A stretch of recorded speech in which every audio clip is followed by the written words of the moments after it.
Hello friends, welcome back to clear concept classes. तो दोस्तों देखिए, आज हम लोग बहुत ही शानदार टॉपिक पढ़ने वाले हैं, वो है डिफेक्ट्स ऑफ रदरफोर्ड मॉडल। ठीक है, तो जो हमारे पहले रदरफोर्ड मॉडल पढ़ चुके हैं ना, उसके छोटे से डिफेक्ट थे, कुछ डिफेक्ट थे जो इसको लॉन्ग एक्सिस्टेंस नहीं दे पाए। ठीक है, तो देखिए वो कौन से हैं। पहला है स्टेबिलिटी ऑफ एटम और दूसरा है हाइड्रोजन स्पेक्ट्रम, जो कि हम लोग का पिछला टॉपिक था। ठीक है, मैं चाहता तो आपको रदरफोर्ड मॉडल उसी समय बता सकता था जब मैंने defect of Rutherford model, sorry, जब मैं आपको रदरफोर्ड मॉडल का जब बता रहा था, मैं चाहता तो उसी समय आपको रदरफोर्ड मॉडल का डिफेक्ट भी बता देता। पर इसमें देखिए नया चीज कौन सा है, ये हाइड्रोजन स्पेक्ट्रम है, एक नया चीज है जो कि बहुत थोड़ी बाद में आता है। ठीक है, तो मैं पहले आपको बताने लगता तो सब ऊपर रहता, कुछ भी दिमाग में नहीं आता। ठीक है, तो अब देख लीजिए कि एक्चुअली में इसका डिफेक्ट था क्या। ठीक है, तो मैं आपको रिकैप्चर करा दूं रदरफोर्ड मॉडल में था क्या, कि उन्होंने कहा था कि जो इलेक्ट्रॉन, जो एटम है, मान लीजिए कि एटम है, एटम का जो पॉजिटिव चार्ज होता है वो बीच में कॉन्सेंट्रेटेड होता है। एटम का जो पॉजिटिव चार्ज होता है वो बीच में कॉन्सेंट्रेटेड होता है, और जो इलेक्ट्रॉन्स होता है इसी का अराउंड फ्री स्पेस में घूमते हैं। ठीक है, बस यही था रदरफोर्ड मॉडल। लिखते हैं यहाँ पे, electrons move around nucleus. Nucleus क्या है, ये न्यूक्लियस है। ठीक है, around nucleus in free space. ठीक है, तो देखिए यहां पे जो नंबर ऑफ इलेक्ट्रॉन्स है is equal to number of proton होगा। जब हम लोग बात करें एक न्यूट्रल एटम में, तो number of electron is equal to number of proton होता है ना। ठीक है, तो क्या होगा, इसका मतलब कि एटम स्टेबल होना चाहिए। जब number of electron number of proton equal होता है तो एटम स्टेबल होना चाहिए ना, पर ऐसा किस लिए नहीं होता है वो हम लोग देखने जा रहे हैं। ठीक है, तो आप थोड़ा सोचिए, थोड़ा घुमाइए अपना दिमाग भी। तो देखिए एक्चुअली में क्या होता है, मैं सबसे पहले आपको एक एग्जांपल लेता हूं। जैसा कि मानिए आपने एक रस्सी लिया है, एक स्ट्रिंग लिया है, और उसमें एक पत्थर को बांध दिया, और पत्थर को बांध के ऐसे घुमा रहे हैं। ठीक है, गोल गोल घुमा रहे हैं, तो देखिए क्या होगा, मान लीजिए कि पत्थर है ऐसा गोल सा है, बार बार एक घूमेगा, मान लीजिए कुछ ऐसे घूम रहा है, घूमता रहेगा, तो इसका कुछ ना कुछ वेलोसिटी होगा। ठीक है, मान लीजिए उसका वेलोसिटी v है। ठीक है, तो क्या हो रहा है, इसका वेलोसिटी कंटिन्यूअसली चेंज कर रहा है, कंटिन्यूअसली चेंज। आप इसका मतलब देखिए वेक्टर क्वांटिटी आपने देखा होगा, वेक्टर क्वांटिटी क्या होता है, थोड़ा सा लोग फिजिक्स में चल रहे हैं कि वेक्टर क्वांटिटी क्या होता है। वेक्टर क्वांटिटी को डिफाइन करने के लिए दो चीजें आवश्यकता होती है। पहला होता है मैग्नीट्यूड, पहला चाहिए इसके लिए डिफाइन करने के लिए मैग्नीट्यूड, और दूसरा चाहिए डायरेक्शन। तो देखिए जब ये कांस्टेंट वेलोसिटी से एक सर्कल में घूम रहा है, सर्कुलर पाथ में घूम रहा है, तो क्या होगा, इसका मैग्नीट्यूड तो वेलोसिटी का मैग्नीट्यूड तो सेम होगा, पर इसका डायरेक्शन कंटिन्यूअसली चेंज होता रहेगा, लगातार इसका डायरेक्शन चेंज होता रहेगा। जैसा कि देखिए जब इस इंस्टेंट का बात करें तो इसका डायरेक्शन इधर है, इस इंस्टेंट का बात करें डायरेक्शन इसका इधर है, इसका इधर है, इसका इधर है। मान लीजिए कि आप ऐसे घुमाते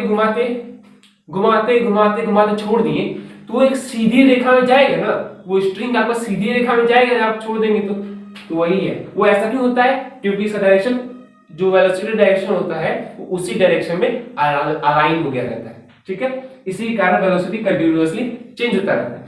तो वेलोसिटी कंटिन्यूअसली चेंज हो रहा है, इसका मतलब एक्सेलरेशन भी चेंज हो रहा होगा। ठीक है, मेरे कहने का मतलब ये था कि जब कोई भी बॉडी सर्कुलर मोशन में घूमता है तो उसका वेलोसिटी और एक्सेलरेशन कंटिन्यूअसली चेंज होता रहता है। ठीक है, अब मान लीजिए इसी बॉल की जगह या इसी स्ट्रिंग की जगह इलेक्ट्रॉन होता है, वो भी एक सर्कुलर पाथ में ही घूमता है, तो न्यूक्लियस के अराउंड, इसका मतलब वो भी एक्सेलरेटेड होगा, उसका भी कोई एक्सेलरेशन होगा और उसका भी कोई वेलोसिटी होगा। ठीक है, अब इस कंसेप्ट को आप दिमाग में रखिए और मैं आगे बढ़ता हूं। ठीक है, इस कंसेप्ट को आप दिमाग में रखिए और मैं आपको एक थियरी बताता हूं। एक और थियरी है, वो है मैक्सवेल्स इलेक्ट्रोमैग्नेटिक थियरी। इतना आप सब नोट कर लीजिएगा आपने, ठीक है, इतना आप जरूर नोट कर लीजिए, मैंने बताया अब तक। Maxwell's electromagnetic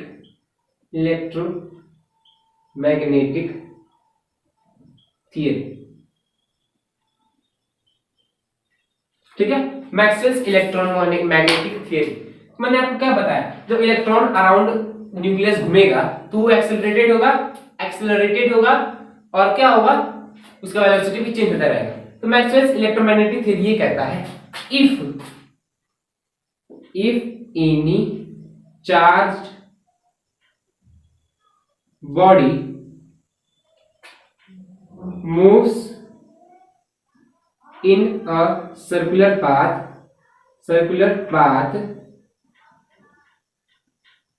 it gets accelerated and loss sufficient amount of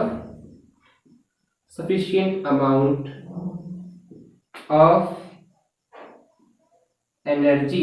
तो क्या बोल रहा है, जब कोई भी चार्ज पार्टिकल एक सर्कुलर पाथ में घूमता है तो वो क्या करता है, एक्सेलरेटेड होता है, lose sufficient amount of energy, और क्या करता है, अपनी एनर्जी को भी लूज करता है in the form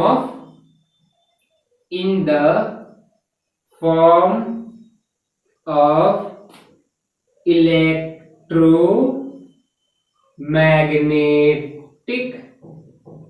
radiations.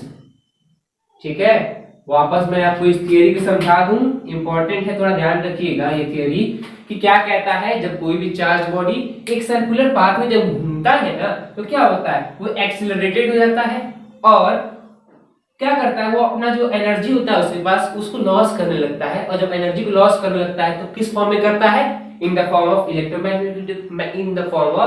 Electromagnetic radiations. अच्छा, इलेक्ट्रॉन भी चार्ज बॉडी है, इलेक्ट्रॉन भी चार्ज बॉडी है ना, इलेक्ट्रॉन के पास कितना चार्ज होता है, charge on electron is equal to 1.6 into 10⁻⁹ joule charge होता है इसके पास। अच्छा, इसका मतलब ये भी चार्ज बॉडी है, न्यूक्लियस के अराउंड घूम रहा है, एक्सेलरेटेड है, इसका मतलब ये भी एनर्जी को लूज करेगा, इसका मतलब ये भी एनर्जी को लूज करेगा इन the form of electromagnetic radiation. और जब एनर्जी को लूज करने लगेगा तो क्या होगा, एक ऐसा समय आएगा कि ये न्यूक्लियस के पास चला आएगा, और न्यूक्लियस के पास आने के बाद न्यूक्लियस इसको अपने अंदर अटैक कर लेगा, क्योंकि इसके पास एनर्जी तो है नहीं, फोर्स बचा नहीं है, तो कैसे दूर रहेगा, एनर्जी को लूज करते गया है, तो जब न्यूक्लियस के पास चला आएगा तो उसी के अंदर जाके बम्बार्ड कर जाएगा, आप कह सकते हैं कि छोटा सा ब्लास्ट हो जाएगा। इसका मतलब अगर ऐसा होता, ना ही मैं रहता, ना ही आप रहते, ना ही ये मोबाइल रहता, ना ही ये वीडियो बनता, इसका मतलब पूरा यूनिवर्स तबाह हो गया रहता, इसका मतलब कोई भी एक्सिस्टेंस ही नहीं रहा था। ठीक है, देखिए मैंने कहने का मतलब ये था, मान लीजिए कि ये है प्रोटॉन, अगर अब तक आपको समझ नहीं आया है, ये स्ट्रक्चर देखते ही आपको सब कुछ क्लियर हो जाएगा। ठीक है, मान लीजिए कि ये है प्रोटॉन न्यूक्लियस, और ये देखिए ये है इलेक्ट्रॉन, सर्कुलर पाथ में घूमता है, इसका मतलब एक्सेलरेटेड है, एनर्जी को लूज करेगा इन the form of electromagnetic radiations. तो ये क्या होता, ऐसे घुमा घुमा घुमा घुमा, देख रहे हैं, ऐसे ऐसे घूम रहा है ये ऐसे।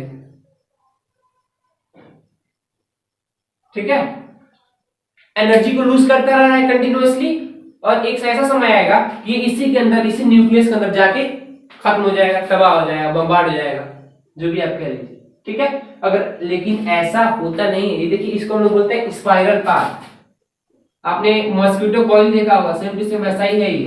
ठीक है, लेकिन ऐसा होता नहीं है, इसीलिए जो रुदरफोर्ड मॉडल है स्टेबिलिटी ऑफ एटम को एक्सप्लेन नहीं कर पाता है। अगर इलेक्ट्रॉन न्यूक्लियस में जाकर चला जाता तो एटम स्टेबल ही कहां रहता, वो तो पूरा खत्म हो गया जाता, ब्लास्ट हो जाता।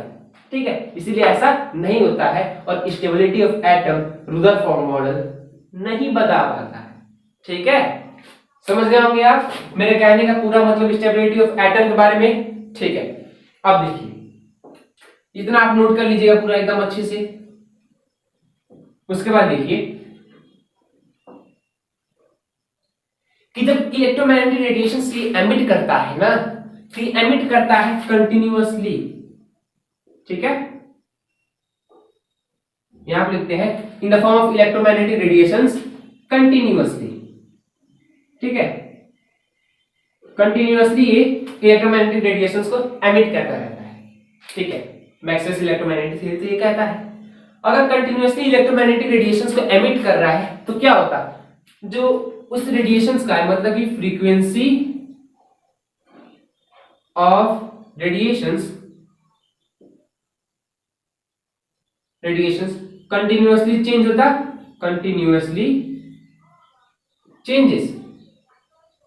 क्योंकि देखिए जो इलेक्ट्रोमैग्नेटिक रेडिएशंस ये क्या है, एनर्जी ना है, एनर्जी क्या कर रहा है, ये लूज करते जा रहा है, करते जा रहा है। जब लूज करते जाएगा तो इसका एनर्जी कम हो जाएगा ना, इसका मतलब एनर्जी कम हो रहा है तो उस वो रेडिएशंस भी कम हो रहा है, जो रेडिएशंस का फ्रीक्वेंसी है वो भी कम हो रहा है। इसका मतलब ये कंटिन्यूअसली चेंज कर रहा है ना, कंटिन्यूअसली चेंज कर रहा है।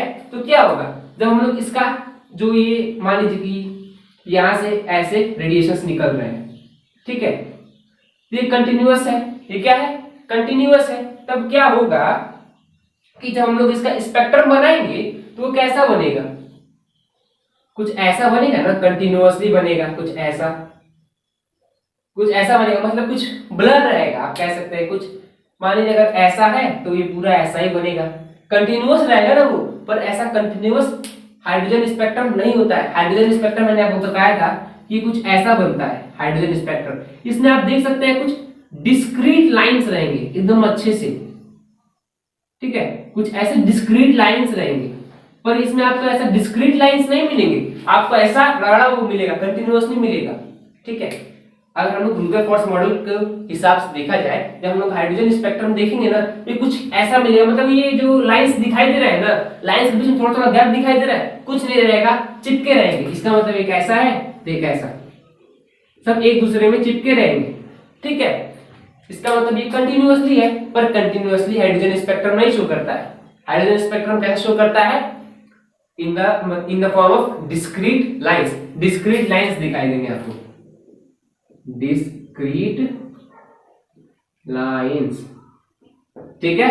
मुझे लग रहा है आपको ये रुदरफोर्ड मॉडल के दो डिफेक्ट अच्छे समझ में आ गए होंगे। पहला था कि ये स्टेबिलिटी ऑफ एटम को नहीं बता पा रहा, दूसरा हाइड्रोजन स्पेक्ट्रम को नहीं बता पा रहा। स्टेबिलिटी ऑफ एटम क्यों नहीं बता पा रहा था, क्योंकि अगर ऐसा होता, अगर इलेक्ट्रोमैग्नेटिक रेडिएशंस को एमिट करता रहता, एमिट करता तो न्यूक्लियस में आके बम्बार्ड हो जाता, खत्म, टाइटफिश हो जाता उसका। और देखिए कंटिन्यूअसली इलेक्ट्रोमैग्नेटिक रेडिएशंस को एमिट कर रहा है, जब ये कंटिन्यूअसली एमिट करेगा तो इसका फ्रीक्वेंसी भी चेंज होता रहेगा। इसी रेडिएशंस को हम लोग क्या करेंगे, रेडिएशंस कंटिन्यूअस है तो कंटिन्यूअस हम लोग स्पेक्ट्रम में मिलेगा, कंटिन्यूअसली स्पेक्ट्रम में मिलेगा। इन द मतलब समझ लीजिए पूरा एक ऐसे ऐसे है, पूरा अगर ऐसे लाइन खींच दिया जाए ऐसे, पूरा ऐसा मिलेगा, ठीक है। पर एक्चुअली में ऐसा नहीं होता है, मैंने आपको पिछले क्लास में बताया था, 5 सीरीज होते हैं उसके, लाइमन, बार्मर, पैस्टन, ब्रैकेट, पी और डी होते हैं ना। हाइड्रोजन स्पेक्ट्रम में 5 सीरीज दिखाई देते हैं, ठीक है। तो कैसा होता है, ऐसे एक ऐसे लाइन होता है, मान लीजिए ऐसे एक लाइन हो गया, ऐसे दिखाई देगा, ठीक है। तो मुझे लग रहा है आपको पूरा डिफेक्ट अच्छे से समझ आ गया होगा, ठीक है।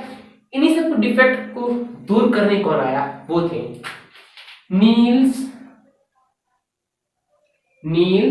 बोर।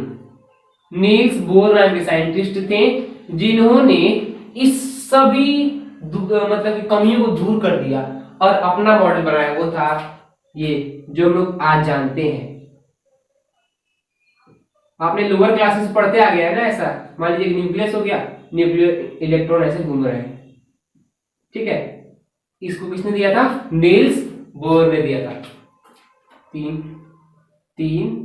6 2 8, ठीक है, नील्स बोर ने दिया था। ओके, तो दोस्तों मिलते हैं नेक्स्ट क्लास में। हम लोग पढ़ेंगे बोर्स मॉडल ऑफ एटम, जो इन सभी कमियों को दूर कर दिया था और अपना एक नया थ्योरी लाके बताया था, ठीक है। जरूर मिलिएगा, बहुत ही मजा आएगा।